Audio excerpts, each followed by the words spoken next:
Hi, I'm Richard Rogers, Executive Director for the North Carolina Retired Governmental Employees Association. Today, we hope to educate and raise your awareness of the scams that you may encounter by picking up the phone, responding to an email, and even by answering your door. Elder fraud is an issue our Board of Directors takes very seriously. These scams are not only annoying, but can bring financial ruin to their unsuspecting victims. It is important that we make you aware of how to fend off these predators, but our association is doing more. We are working with our congressional delegation and state and local elected leaders to take action that will address these scams that take advantage of everyone, but especially retirees. Thank you for joining us today and enjoy the program. Hi there, I'm Rusty Mace, and this is the headquarters of the North Carolina Retired Governmental Employees Association. Today we have a very informative program for you, and it's all about, well, it's about you and fraud. And we got David Kirkman with us. I'll tell you more about that in just a second, but I want to remind you first about what's coming up on May the 27th. On May the 27th, we're going to have a program for you about health in retirement. So you might want to jot that down on your calendar and keep checking your email for more information. But today, we're talking about elder fraud with David Kirkman. Yes, he's an author, and he's a whole lot more than that. Okay, now David Kirkman has 30 years experience in prosecuting fraud. He was a special deputy with the State Attorney General's Office, North Carolina. Yes, he's an author, he's written a book, and by the way, we're going to be giving away some of these in just a minute. But right now, it is time to go into the studio, and let's get this thing started. Now, in just a few short minutes, David's going to be in here. Come on, let me show you what's going to happen. Back here is where all the magic goes on. So in just a few short minutes, David is going to be out here. He's not only going to be giving away his books, he's got some fantastic information for you. So let's just sit back and relax and get ready. Cue the talent. Start the opening.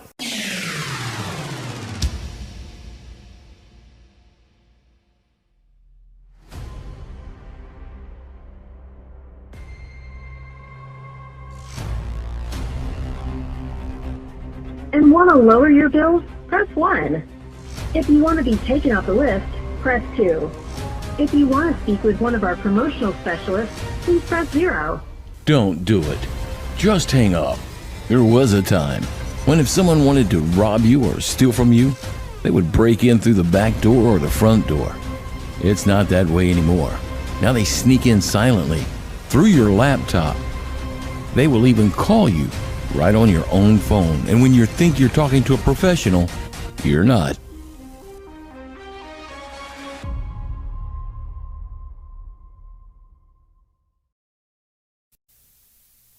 Hi everyone, Dave Kirkman, former Special Deputy Attorney General with the North Carolina Department of Justice and the head of its Elder Fraud Unit.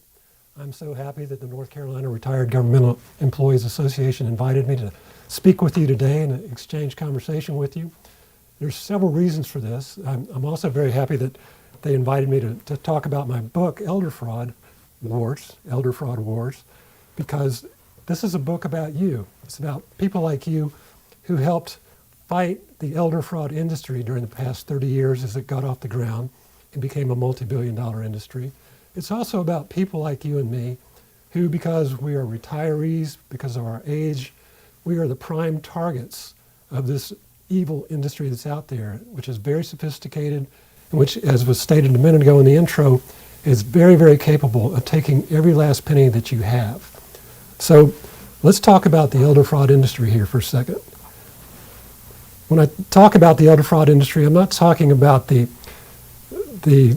greedy grandson or niece or nephew who tries to exploit an older member of the family to get into their bank account, to get all their money and take it away from them. It's not the nasty neighbor who does the same thing, or maybe an insurance agent or a banker or even a preacher who exploits one individual when they see there's a weakness there.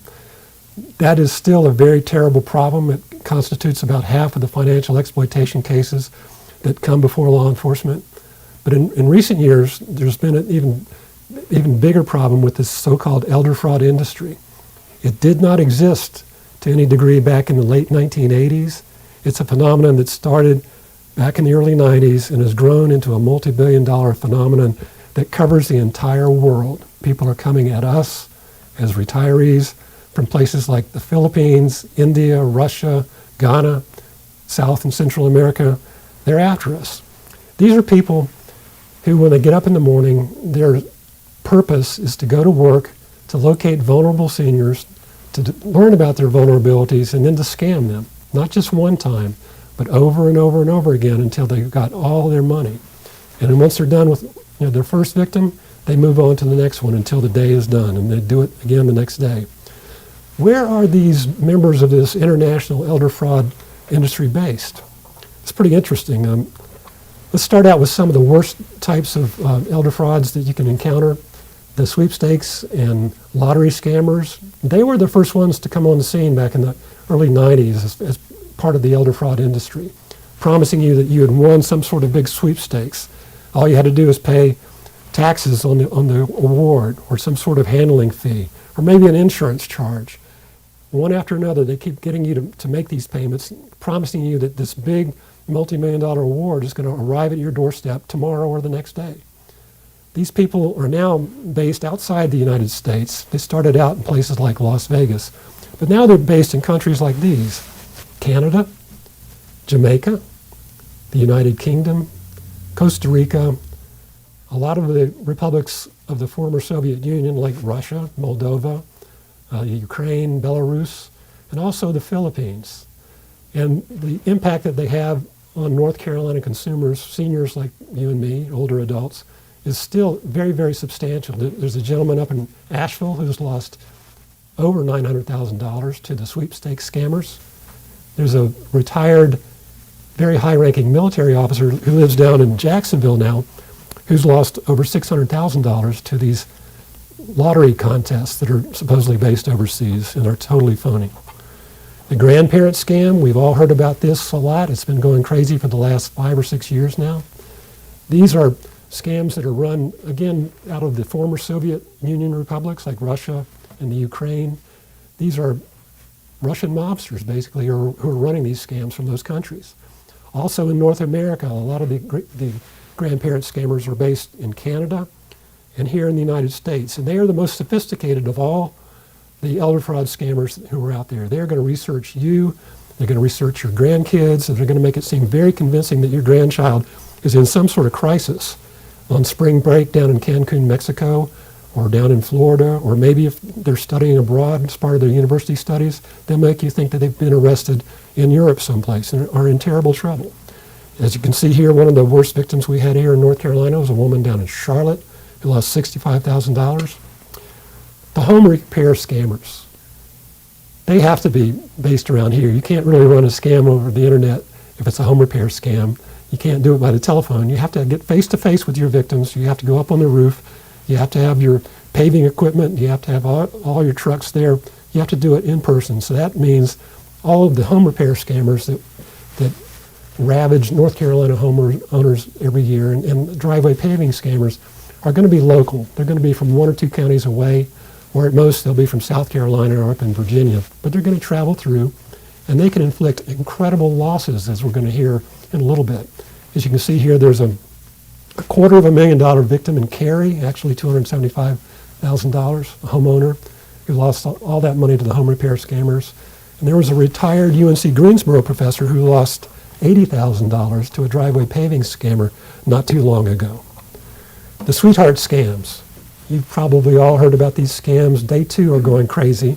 They have become very, very sophisticated in recent years, thanks to the technology that's available to all these scammers, their ability to scout you out on Facebook, on the internet. They can see whether you've lost a spouse recently or you've been recently divorced. That'll show up in their online research. So they are now looking for every one of you who's encountered one of these sorts of adult life problems where you're suddenly single. And they're going to start their friendship with you online or on the telephone or through text messages. And eventually that's going to turn into a romance or even a marriage proposal. And this is usually somebody pretending to be living and working in the Middle East or in Africa or in Asia. They're far away. They can't really get on the phone and talk to you. But they're going to send you all these messages day and night and all these pictures of them that look so impressive. But they are so good at it, what they do, they are able to get up to hundreds of thousands of dollars easily out of people. And as you can see from the screen here, there's one person in the Triad area who lost $1.2 million. And that wasn't a foolish person either. This was a retired banking executive, a very savvy person who got scammed out of all that money. But here's where they come from. They're usually calling or emailing you from Western Africa, Nigeria to Senegal, all those countries there.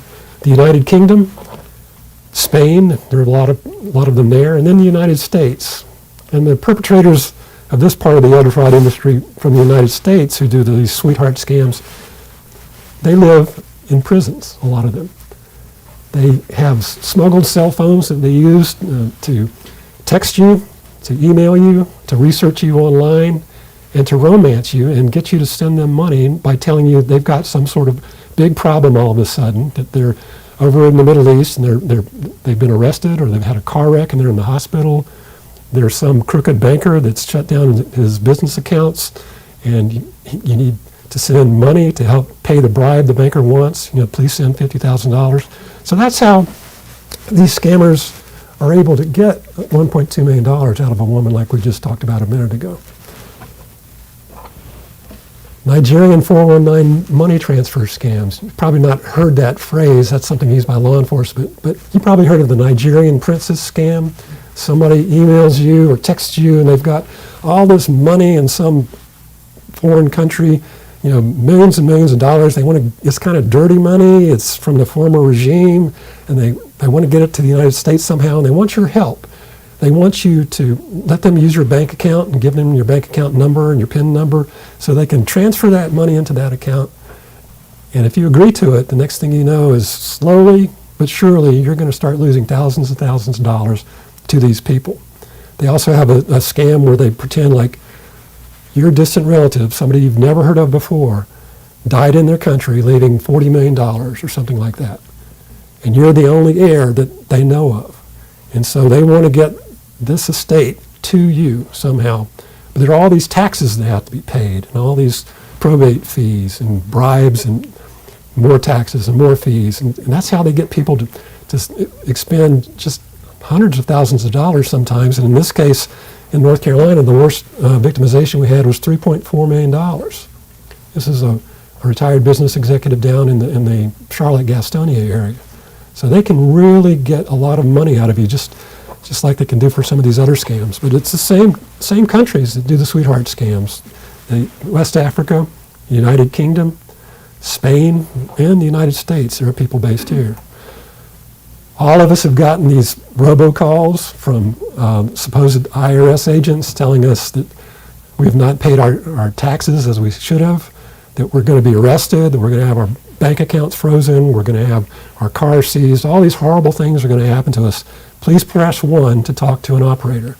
And when you press 1 to talk to this IRS agent or this Treasury agent, you're going to end up talking to somebody probably in either India or Pakistan. This scam is becoming more and more popular around the world, so it's actually migrating to other countries as well. But most likely you're going to be talking to somebody in India or Pakistan. One of the reasons this is developed in India is because that's where a lot of American and British and Australian companies set up or outsourced all their call centers for people who had customer problems or wanted to order things. And so for years and years, those call centers were actually doing legitimate businesses. But then when people complained and the companies decided they wanted to move these call centers back to the United States, back to England or whatever country the company was based in, there was a lot of leftover resources. And so a lot of these call centers, they had all the computers and the phones and they had the trained personnel. A lot of them actually went over to the dark side and started doing these Treasury agent scams and IRS scams. Similarly with tech support, you've all gotten the calls from the tech support scammers. Some of them are robocalls. Press 1 to talk to the tech support operators. A lot of them are actually live calls telling you there's a problem with your computer. You need to call them back at this particular number or log on to this particular website. And if you log on to that website, they're going to install spyware into your computer, steal all your passwords for your banking accounts and Facebook, whatever it might be there, all your personal information. They're going to steal your identity. Or if you talk to them personally, they're going to try to convince you there's a problem with your computer that you really don't have. You need to read off your credit card numbers to them. They're going to charge you several $100s to take care of this problem. And in the end, they're just going to keep debiting that account over and over. You can see the worst victimization that we had from the tech support scam here in North Carolina. Somebody in Durham lost $90,000.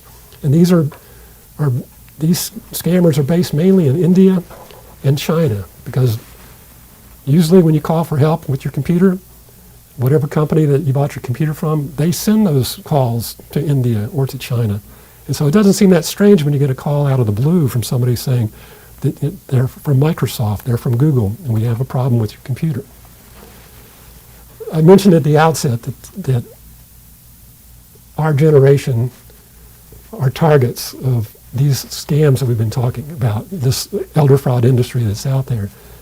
If you read the book, we have several examples of retired government employees here in North Carolina, both at the state level and the local level, who've lost tons and tons of money.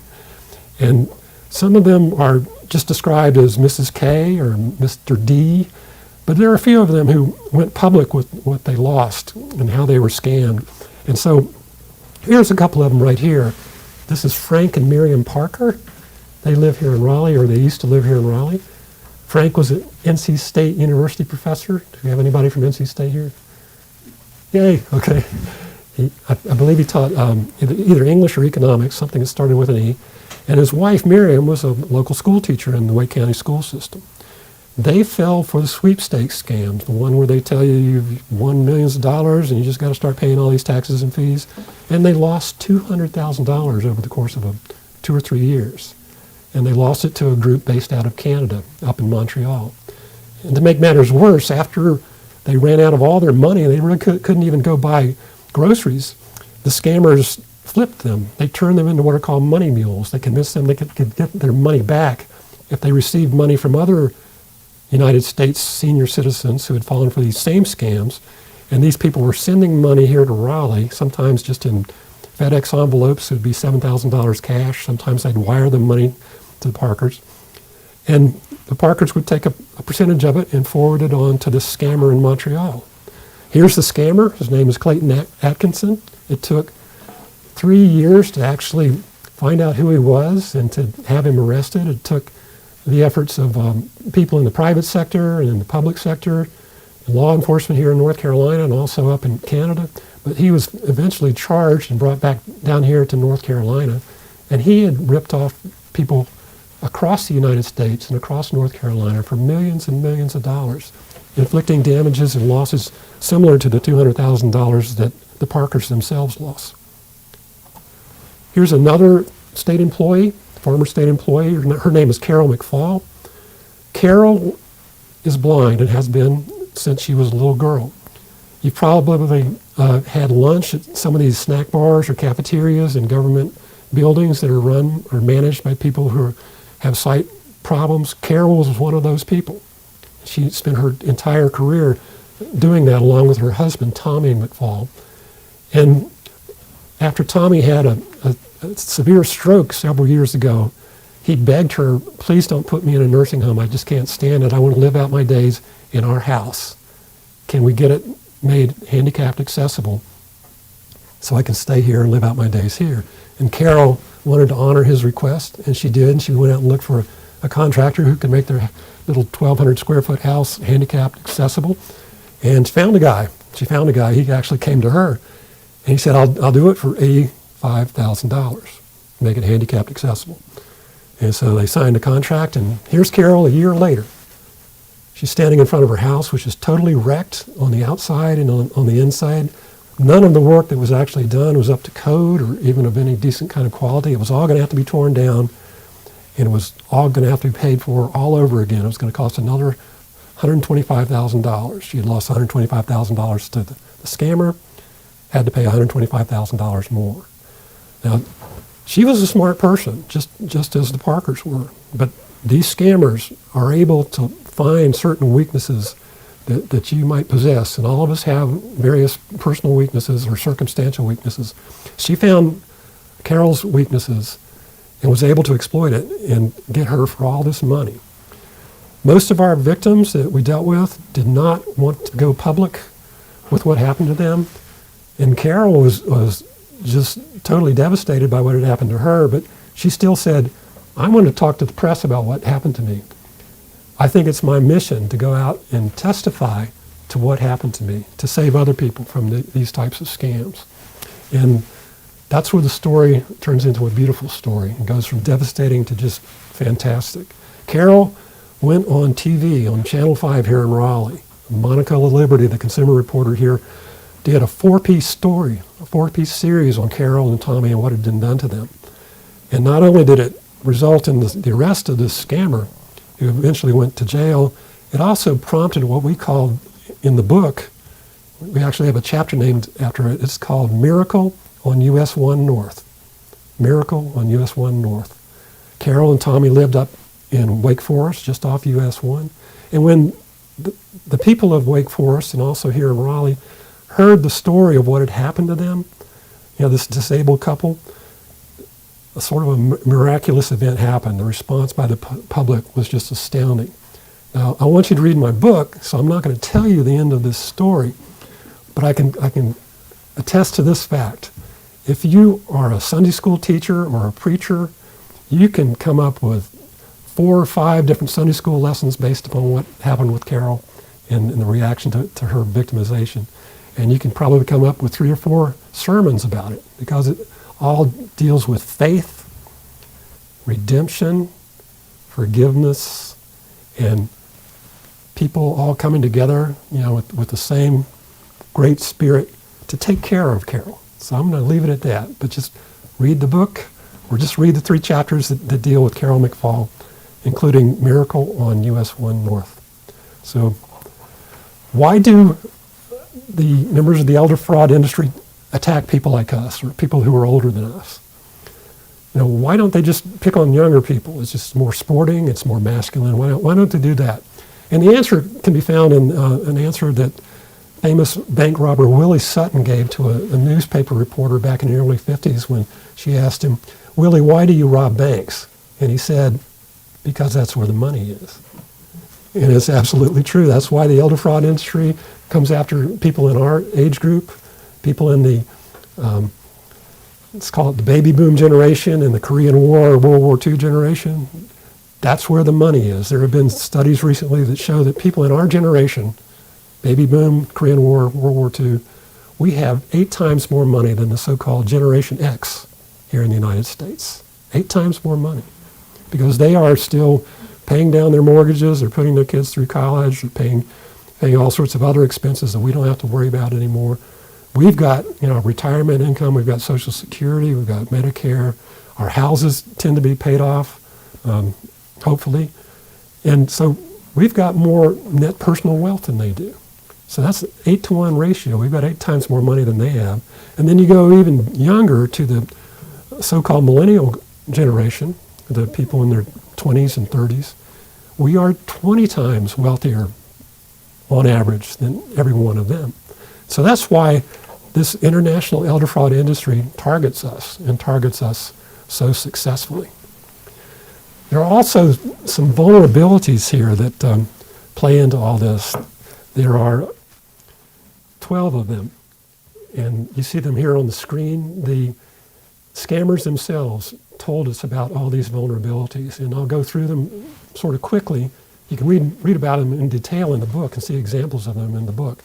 But the first one, fixed income and financial insecurity. Even though a lot of us have our retirement savings, we've got our Social Security, we're still worried it's not going to be enough. And so scammers are able to parlay that worry, that anxiety, into a scam where they promise to get you all kinds of additional income if you just part with a few dollars right now.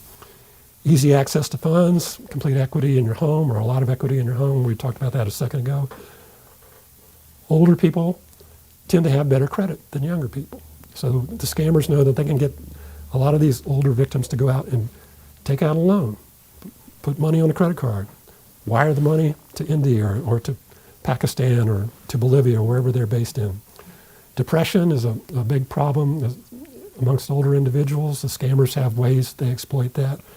a desire to be a decision maker again.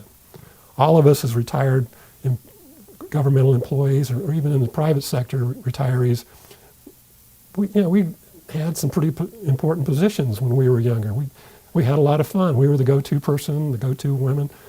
There's a strong desire amongst people in this age group, people in their 60s, 70s, and 80s, to be that type of person again, to be the person who's going to take care of a big problem. So the elder fraud industry knows how to make you feel like you're back in the captain's chair. You're the only person who can rescue this grandchild. You're the only person who can rescue this boyfriend who works over in Saudi Arabia. You're the only person who can rescue this big pile of money that's working its way to you, and you're the one who's able to pay the bribe or pay the taxes or whatever it is. Nobody else can do this, so they make you feel important. And a lot of our senior fraud victims who lost these huge amounts of money told us they made me feel like I was a king again, and that's why I sent them all this money. Obsessions, the scammers told us about this. They are able to pick out people who are obsessed with lotteries and sweepstakes, and with keeping their home in tip-top condition. So the home repair scammers will key in on this, and they'll be able to get people to basically do their own bidding, the scammers' own bidding, by exploiting these obsessions that they have. Physical and emotional isolation. If you don't have people you can bounce things off of, the scammers have a great advantage on you, because you're not able to go talk to your family members during the middle of the day or to your friends and bounce off this pitch that you got over the telephone, over the internet. The scammers know that, so they're going to become your support group instead. And they're going to tell you, this is the good thing to do. If you're isolated, whether it's just emotionally isolated or physically isolated, they've got an advantage over you. They're going to exploit that. If you're retired, you're far more likely to be at home than in the office working away or in whatever place of work that you had back when you were working. When you're at home, they can knock on that door and they can communicate with you. They can scam you. They can't do that when you're here at the office. It's the same with the telephone. And that's the one thing that really struck me when I retired is I get home and that phone's just ringing off the hook.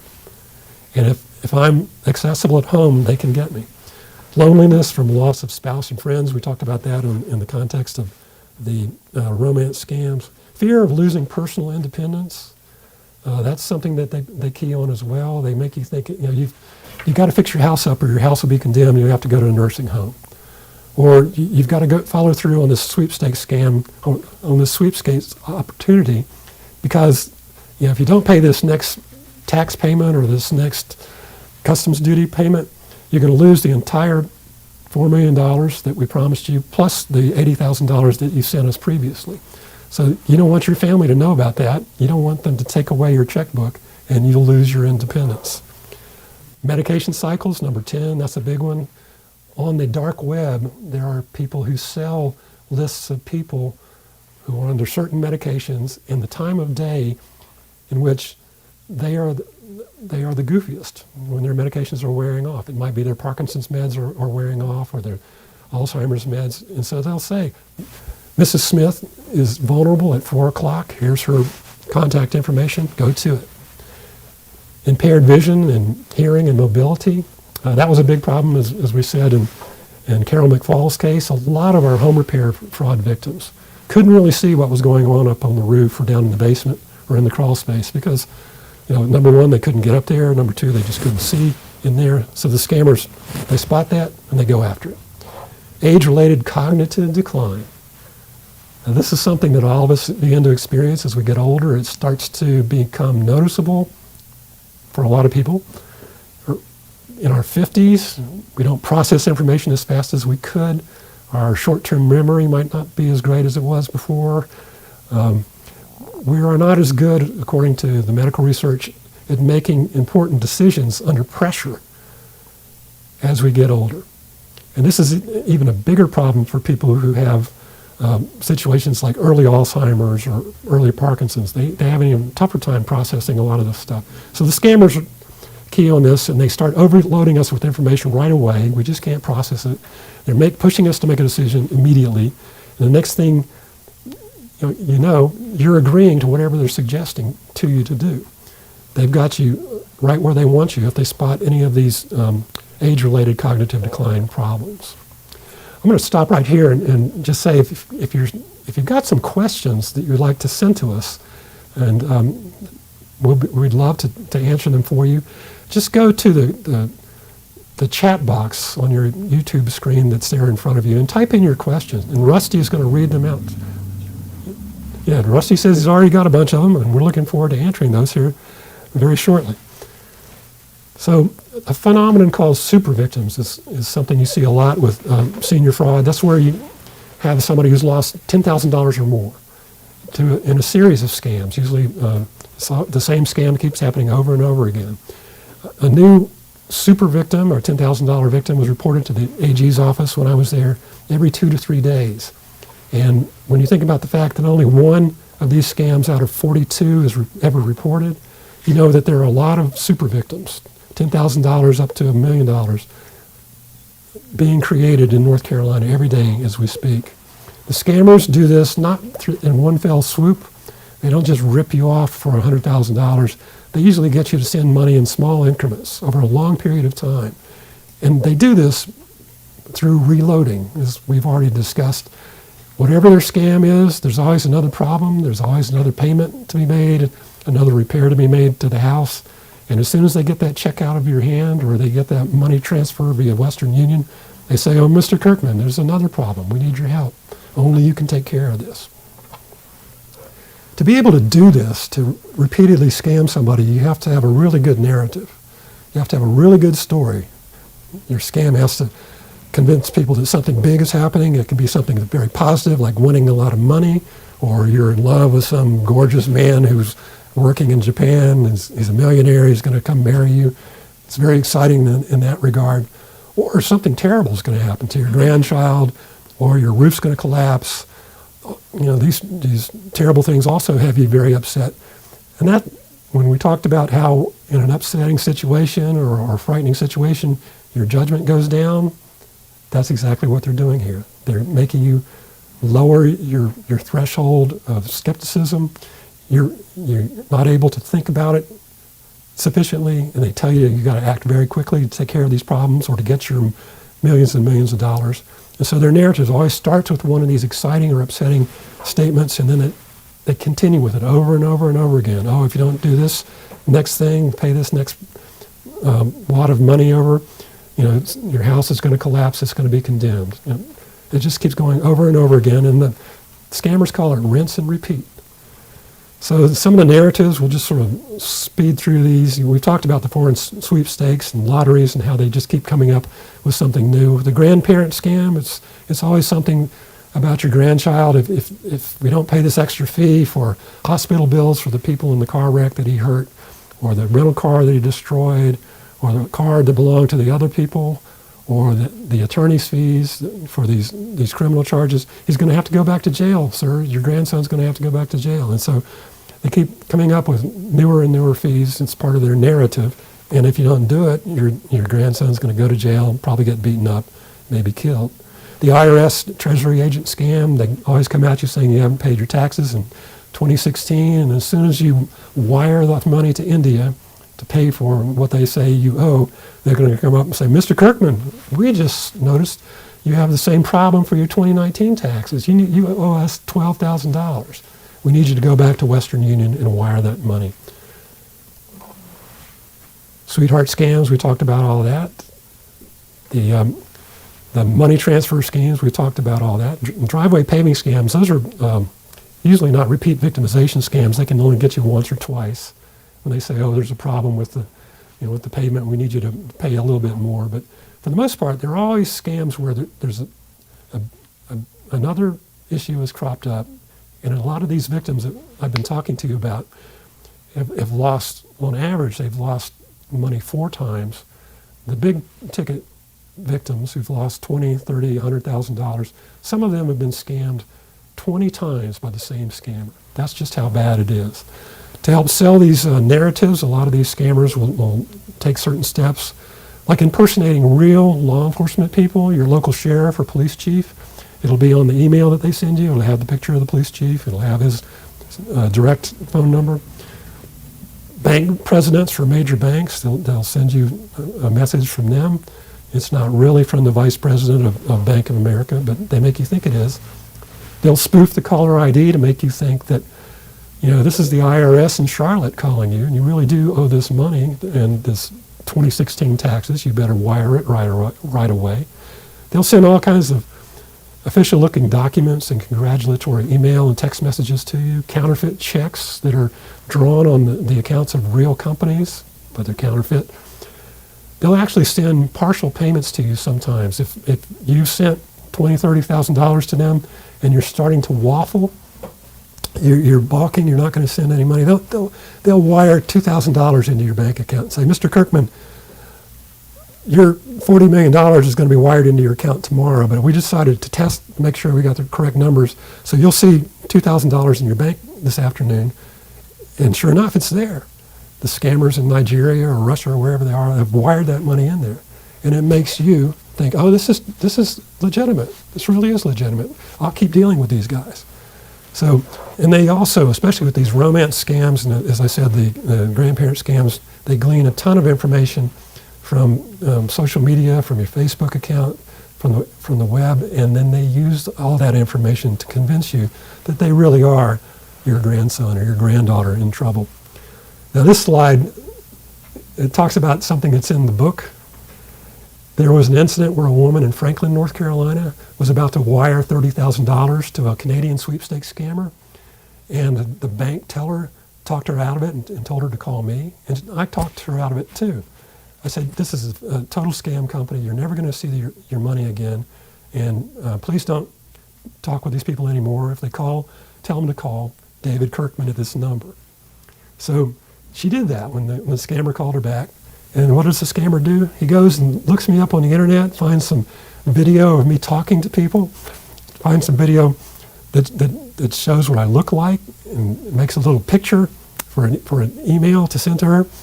And also gets he has my telephone number from her, and he spoofs my telephone number and calls her using that spoofed telephone number, and using what he considered to be my voice, convinced her that he was David Kirkman. He convinced her that this was in fact a legitimate company. I'm so sorry, ma'am, that I told you wrong. Go ahead and go back to the bank and wire the $30,000. So they really are good at impersonating government officials.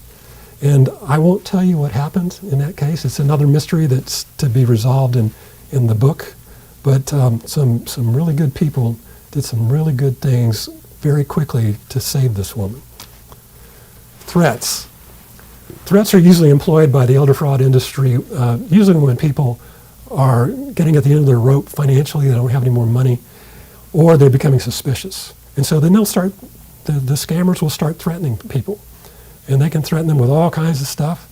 And the IRS scam, that actually begins with a threat. The scammers learn that they don't have to be doing all this schmoozing and sweet-talking people anymore. They can just come right out of the box and threaten people with arrest, with seizing all their property, and freezing their bank accounts. And so that's what happens with the IRS scam. Starts out with a threat, keeps going with the threats all the way. It's the same with the grandparent scam. They threaten to harm your kid if he's in some overseas jail.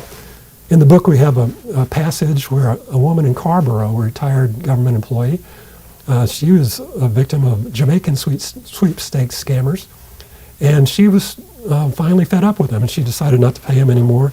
And so there was a recording made of this sweepstakes scammer pretending he was coming down NC 54 to her house in Scarborough, and that she better wire $2,000 more to Jamaica to the sweepstakes company, or if she didn't, he was going to kill her when he got there. If she did pay it, he was going to give her the $6 million. So they can come up with some really blood-curdling threats, and it can really scare you to death. You'll often know by the way people ask you to pay that you are being scammed. Sometimes it doesn't become clear for a while. The scammers are so good at convincing you of all this stuff. But by the way they want you to pay, usually is going to be the big giveaway. So for these face-to-face scammers, like the driveway pavers or the home repair scammers, they still collect money the old-fashioned way. They get you to give them a check, or they'll actually drive you to the bank. But for most of these overseas scammers, which constitute the bulk of the elder fraud industry, they're going to want you to pay one of two ways. The first way is through a wire transfer through either MoneyGram or Western Union. They'll say, Mr. Kirkman, go down to your favorite grocery store or CVS Pharmacy or Walgreens, go to the front desk and wire $3,000 to this address in India or to this address in Russia. And no legitimate IRS agent or sweepstakes company, no legitimate law enforcement agent overseas who's got your son under arrest is going to want to receive money in this way. It's just too unreliable. No corporation doing a sweepstakes is going to want you to pay this way. So, but the scammers, that's about one of the only ways that they can collect that money from you, is for you to go down to your neighborhood store and wire it to them. And then they can pick it up in any neighborhood, in any town, or any city in that particular country. They don't even have to use their actual name in some cases. So if you're asked to pay by Western Union or MoneyGram, hang up the phone, click off the internet. More recently, because of people like me and our federal colleagues and colleagues around the country on the state level, Western Union and MoneyGram have taken all these steps and brought in all kinds of computer firepower to try to spot these scams in progress and to shut them down. And they've done a great job. So that creates another payment method that the scammers are employing. It's called the gift card scam or the gift card payment method. They want you to go to that same grocery store or pharmacy and buy 6 $500 gift cards. And sometimes you'll see these people, in the store. The scammer has them on the cell phone, and he's telling them which of these gift cards at this display rack to buy. And then you put them on your credit card as you go through the checkout line, and then as soon as you get out the door, the scammer, as you get in your car, is saying, "Okay, Mr. Kirkman, please read off the card numbers on the back of this card." And as you read each number off, he's on the dark web selling those numbers for that individual card. And he's going to be paid in Bitcoin. And within 5 minutes, he's gone through all those cards. Those cards are now worthless to you. And of course, whatever scam they're running, they're never going to deliver you the $1 million, or they're never going to let your grandson free, because your grandson's studying at Appalachian State like he always was when the scam started. So you can always tell by how they're asking you to pay. Which elder scams have been going the craziest during this pandemic? All of the above. All of these scams are just going wild now, and it's because of what we talked about a minute ago. We're at home. We don't have our social network to back us up. We're not seeing our family quite as much during the pandemic. The scammers know this, and they know we're isolated, and that's when they have their best opportunity. So they're running all the scams that we talked about and more. And speaking of more, there's a new one you've probably heard about. It's where scammers either email you or they call you and pretend to be from Amazon, and they say there's a problem with your account, there's a problem with some purchases on your account with delivery of these goods. Can you log on to this website? And or they'll ask you to call this particular number, and when you do that, you're logging onto a website that belongs to the scammers. They're going to install spyware, once again, in your computer. Or if you get them on the phone, they're going to ask you for things like your Amazon account name and your password, and they're going to get into your account and start ordering all this stuff on your credit card. And so this has been going crazy for the past 1 year and 1 month now, ever since the epidemic started. And it's also, variations of it have been employed using the names FedEx, eBay, United States Postal Service, and UPS, and probably anybody else that you might receive delivery of packages from when you're buying online. And it's so easy for these Amazon scammers to hide in broad daylight. Here's a screenshot of some of the Amazon messages I've gotten confirming that I ordered something, and it's been shipped out, and that it's been delivered to my door. And in the midst of all these, see, scammers know how to spoof an Amazon email, make you think they're Amazon, and they'll just slide one of these emails into you, and you'll click on it, and you'll respond to it thinking it's the real Amazon, but it's not. So the best thing you can do right now is try to protect yourself, and I've got several tips here.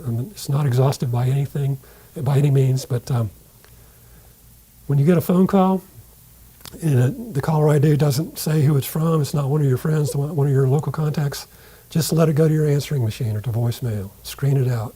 It's kind of like these these face masks we all have to wear. We don't want to have to do that, but until we all get vaccinated, we do need to take at least that step of wearing the face mask to reduce the chance we get the COVID. And it's the same with with these scams. Just let it go. Let it go to voicemail. If it's somebody real, they're going to leave a message, and you can call them back. Get the best screening features possible from your phone company, your cell phone company, your landline company. They've got the technology to block out and screen out a lot of this stuff. And it took the federal government and the state governments several years of beating on them to get them to start adopting this technology, and you're seeing some of it right now, and it's going to get better and better in the coming months. But again, until then, let everything to go to voicemail if you don't recognize it. Never press 1 to speak to an IRS agent or to an operator. Just call the IRS up directly using the number in the phone book, or if it's somebody claiming to be from your bank, call your bank using their number in the phone book or on your account information. Get the best computer security program you can, something like Norton or McAfee. These are really good at filtering out all these fraudulent spam emails and also the commercial spam emails. That's one reason I love my security program that you have. If you do get a suspicious looking email or something that's really pushing you to press a computer link, don't click it. Just don't click it. Know all the senior scams that are out there and be alert for them. That's part of what we've been doing today. Hang up and click on anybody or click off any email from somebody who wants you to pay by gift card or wire transfer, or put cash in a FedEx envelope or a U.S. mail envelope. To protect yourself from romance scams, if somebody's befriended you over the internet, he ain't real till he hands you the flowers, face to face. And even then, a lot of these scammers that we talk about in the book, they will scam you face to face. Some of the local scammers who are still around, running sweetheart scams the old-fashioned way. But 99% of them are trying to rip you off online. They're based in these other countries we talked about earlier. Regularly check your credit report. You can do this for free by going to annualcreditreport.com, annualcreditreport.com, and freeze your credit report. You can contact all 3 of the major credit reporting agencies and have a freeze put on your account so that nobody can take out credit in your name. The elder fraud industry, if they're good at anything, is stealing your identity from you and applying for credit in your name and taking out loans and forcing you to have to pay those off unless somebody comes to your help. So check out all these pitches if you can. If you get something that sounds really squirrely, contact the North Carolina Attorney General's office. You see their phone number and their web address here on the screen. Also, especially if you're calling after hours, you can contact AARP Fraud Watch Network at the number you see here on the screen. And they are very, very good at talking you through some of these questions you might have about this pitch that you're receiving over the internet or over the phone.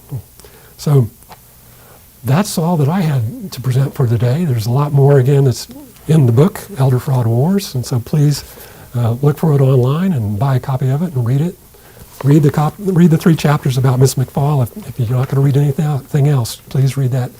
But I'd love to take some questions right now. I think first we're going to announce the winners of free copies. Well, let's do the questions first, if you don't mind, and then I like to keep them in suspense. Keep them in suspense. Rusty wants to keep you all in suspense, so to know whether you've won a free copy of Elder Fraud Wars, you have to wait a little bit longer, just a few minutes longer. But he also indicates that he's got a lot of good questions. So hit me with your best shot, Rusty. All right. Well, we got one coming in from Gordon, and he says, any advice for another Greensboro resident that fell for the paving scam?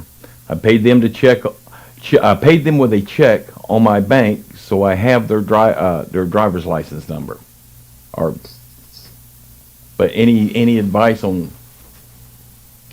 Is there any way to help him get his money back, or? Yeah, there are 2 things that you can do. The good thing about driveway paving scammers, unless they're from one of these groups coming up out of South Carolina or in another state, a lot of them are still based here locally, and they can be arrested. And so you should call your local sheriff or police department, depending on if you live in the city limits or not. Report this to them.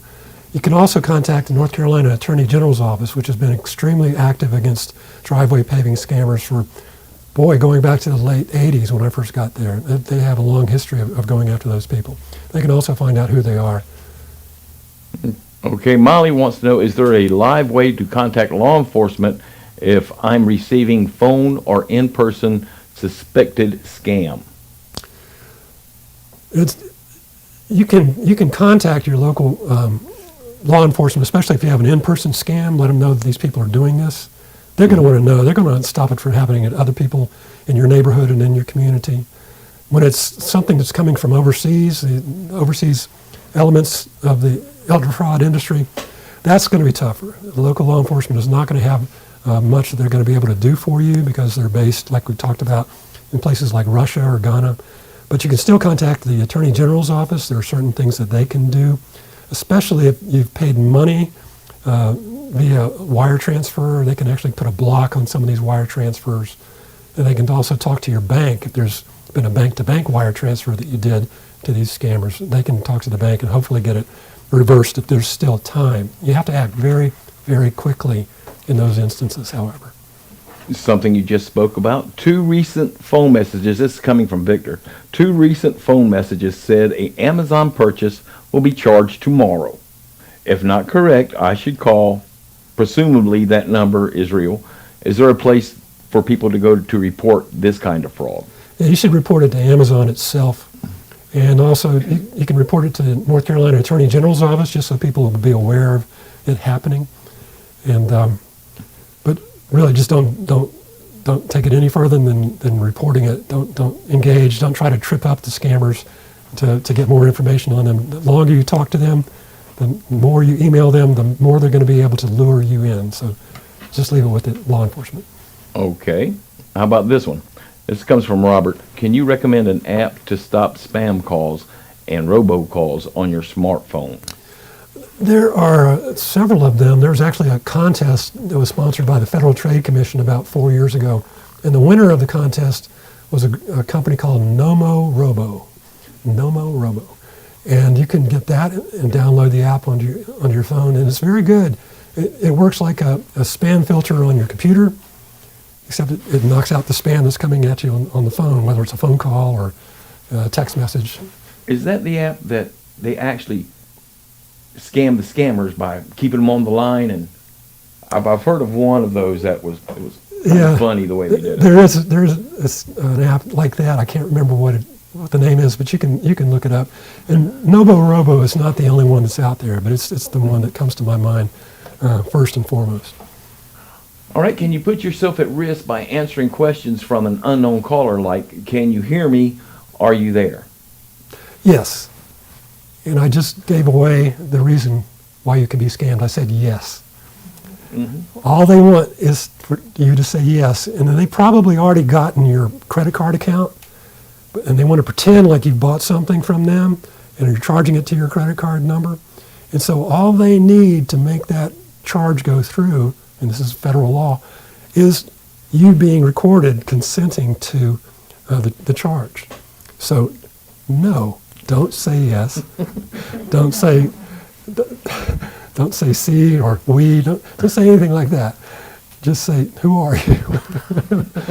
Or maybe, but just don't say yes. All right, what do you think, or what do you do if you get a call from someone claiming to be from your bank? That comes from Pam. Yeah, this is just like the Amazon scam we talked about a few minutes ago. And this is a scam that's been around for about 20 years where they would spoof emails from your bank or a phone call from your bank wanting you to check this link or call this number. And you end up communicating with the scammers instead of with the bank. And it's the same with the Amazon scam. You call the bank back at the number that you have in the phone book or the number that's on your bill. And usually if it's a credit card is involved, there's a number on the back of the credit card that you can contact as well, and that's usually their security number. Call them back, but never, ever call the people back who've given you that phone number or that email. Okay. Well, I have a question. Does my vehicle really need a warranty? No. Lately, this one comes from Tom. Lately, I have received messages on my phone when I get an unknown caller that says potential spam. Where do those messages come from? This is part of that new technology we were talking about that the phone companies are implementing. They may not know exactly where they're coming from, but these scammers have robocall machines that put out sometimes 100,000 calls at a time, 1 million calls at a time. And so the phone companies can see these calls going out all over the world, over the internet, and they block it. Or they'll send you that message. And so even though they don't know if it's coming from India or South America, they know that there's something fishy about this. And so they try to alert you on your phone. So it's usually a good idea not to answer those calls.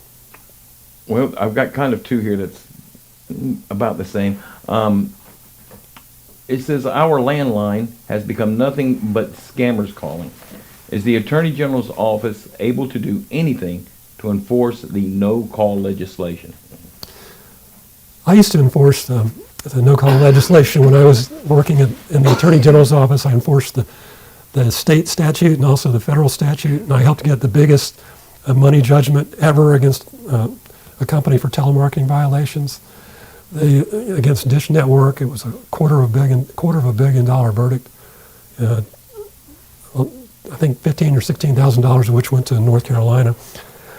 But when it comes to companies that are not at all legitimate, the legitimate companies honor the do not call registry for the most part. If you're on the registry and you get a call from somebody offering you something, they're 99.99% sure to be a scam. But they don't care. If they're over there in Russia and they're part of the Russian mob, they don't care if they're violating this North Carolina law against calling people on the do not call list or the law against robocalling to sell something. They just don't care. They're going to keep doing it as long as they can, and knowing there are going to be some people out there who are going to fall for this scam, and the rest of us, they don't give a rip about. So to protect ourselves, we just need to go with whatever technology is available to us, and also letting calls go into voicemail. Well, like I said, there's been a lot of questions, but I will read you this one comment. This is that this has been excellent. Would love to hear David do another session on ID theft and what to do when it happens to you. Their elderly parents were victims earlier this year, and it's been a nightmare. So, is there any kind of apps or anything to help that you know of just with ID theft? Well, there are some things that you can do that are very helpful, and the Attorney General used to have sort of an ID theft kit that they would mail to you. I don't know if it's just on their website now and not being mailed out, but it was pretty helpful to deal with, and a lot of it involves things that we talked about already. You would want to get a freeze on your credit report so no further theft occurs, and then you need to start undoing a lot of these loans that are already out there by working through the credit reporting agencies and also the banks and the credit card companies that those were taken out on. Okay, this one just popped up. Is home title fraud real? If you bought title insurance when you buy your house, do you need additional protection? And I'm seeing that all over the place nowadays, advertising about home title fraud. Yeah, home title fraud is becoming a bigger and bigger problem. If you have title insurance, it protects against a lot of this stuff. But I'm not familiar with these new insurance programs that supposedly protect you against these guys. Right. And so I would say if you have a question about that, I would call the North Carolina Attorney General's office at the number that we showed earlier. It's 8775-NO-SCAM, 8775-NO-SCAM. And ask them about it. They've got people who are very familiar with it and actually have gone after some of the criminals who have done this. Well, I got to say, this has been very informative. I have sit here and I've learned a whole lot listening to you today. And it is time now for some of these lucky people to find out who is winning your book. So on the screen right now, and I'll read out the names. Here are the winners of the book. Bobby Crumpler from Boone, Quilla Smith from Winston-Salem, Michael Smith from Coates, Vicki Simmons from Thomasville, North Carolina, Claire Watkins from New London, Donna Ryder from Clayton, and your books will be mailed out to you on Monday. Sir, we thank you for your time. Thank you so much. This has been very informative, and hope to talk to you real soon, and I hope you sell 2 million copies of that book. Thank you. Thank you for reading my book, everybody.